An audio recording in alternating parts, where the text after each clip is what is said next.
Marhaba Amman, welcome back to Loving Amman, the podcast where we bring you the stories that make our city so vibrant and alive. I'm your host, Tariq Shami, and I'm joined by my other host, Muhammad, who's finally back after quite some time studying hard at university. Hey, thank you for the warm welcome, Tariq, and hello everyone. We've got a packed episode for you today, but before we dive into the stories, let's do a quick summary of this week's events. So, on Sunday, there was a huge celebration that erupted on the streets of Alexandria as Jordanians marked our draw against Iraq. Very exciting for the World Cup. On Monday, Jordanian social media star Ayman al-Ali, known as Jordan's beauty king, sadly passed away after a brave battle of cancer. Allah yarhamah. On Tuesday, Her Majesty Queen Rania, accompanied by Princess Sumaya, visited Princess Sumaya's University for Technology, where she was warmly greeted by students and a couple of jokes in between. On Wednesday, a group of Jordanian activists continued their hunger strike in solidarity with Gaza for the 20th consecutive day. And on Thursday, Rakin Saad won Best Actress at the 45th Cairo International Film Festival, a proud moment for Jordanians everywhere. So, let's get into the details of these stories. So, starting out, Sunday celebration. Jordanians went wild in Alexandria. There's videos of it. You should check it out after our draw against Iraq. It was a huge step for the team and a massive reason to celebrate.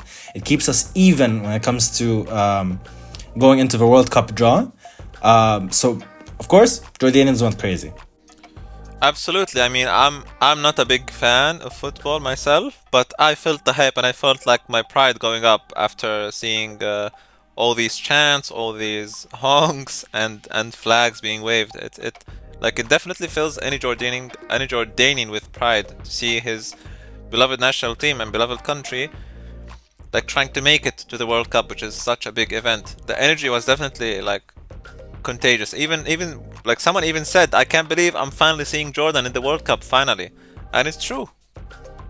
Yeah, absolutely. Now, our chances, it's not 100% that we're going to get into the World Cup, but it's very much a big possibility. And if we do, it's going to be the first time in, I think, history that we're ever going to, as Jordanians, go to the World Cup. So it's moments like these that, really unite us all. We're one step closer to achieving that dream. Inshallah, Yep, inshallah, inshallah, inshallah. inshallah, hopefully. On a more somber note, Monday brought us the heartbreaking news that Ayman al-Ali, known as Jordan's Beauty King, has passed away after a courageous fight with cancer. May he rest in peace, Allah yarhamu. Yeah, he fought cancer bravely and courageously, but unfortunately, yeah, he passed away.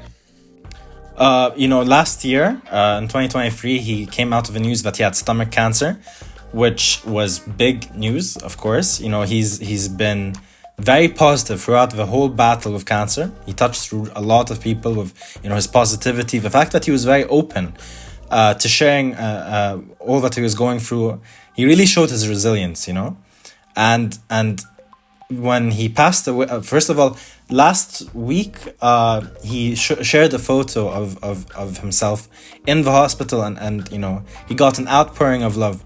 And then just only a week later, he passed away. So it really came as a shock to the people of Jordan. It was quite crazy.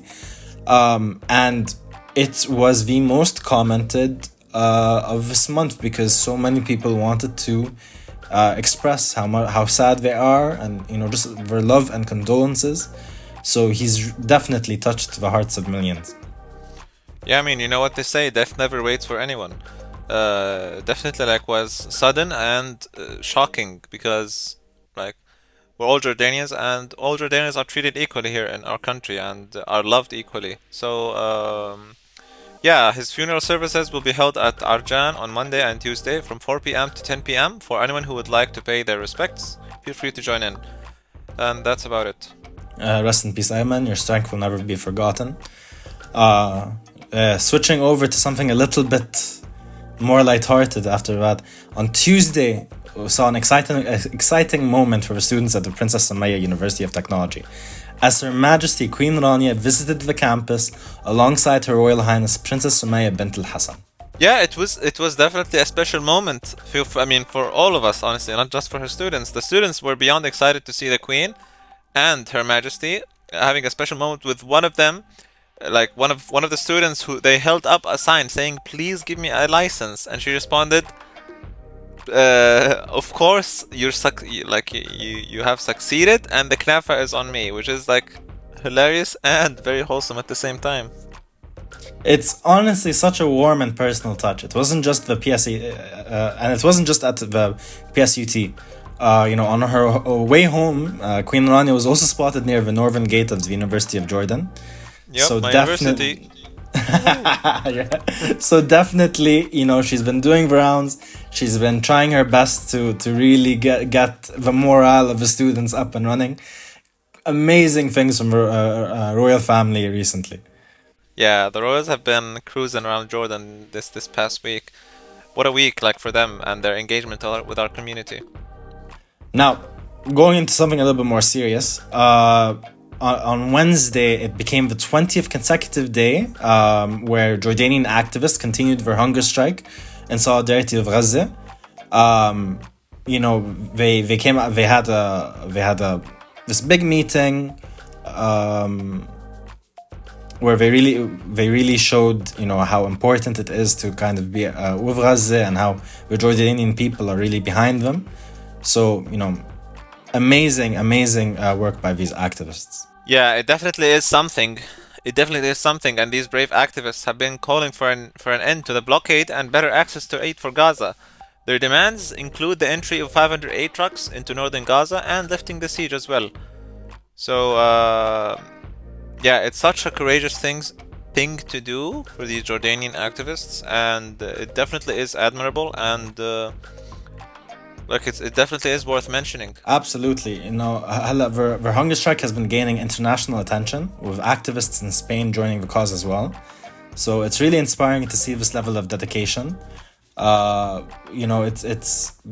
trying their best kind of to we're telling the Jordanian government, like, hey, our medical condition is getting worse and worse. So please use this as a card diplomatically to pressure other states to kind of increase the pressure to let these aid trucks into Gaza. So amazing work. But switching gears for a second. On Thursday, Rakan Saeed won the Best Actress at the 45th Cairo International Film Festival. So our Jordanian actresses have been just like win after win after win. It's amazing. I love it. Absolutely cooking. Yeah, her performance in Rivo and Al Rawabi School for Girls was absolutely outstanding. Everywhere across the Middle East, in Syria and Lebanon and Palestine and Egypt, people just are talking about Al Rawabi School for Girls. So this is definitely something that has transcended the Jordanian borders and really touched the hearts of so many people all around the world. Yeah, 100%. Like, I think the Jordanian community has been showering her with love and support, and we're all like very, very, very much proud of her and her achievements. That's it for this week on Loving Amman. Thanks for tuning in. Be sure to join us next week for more stories that keeps our city buzzing. Until then, take care, stay safe, and keep loving Amman. Ma'as salama. Bye-bye, guys. Thank you for tuning in into the Loving Amman podcast as part of the Augustus Media Podcast Network. Please hit that subscribe button wherever you get your podcasts from.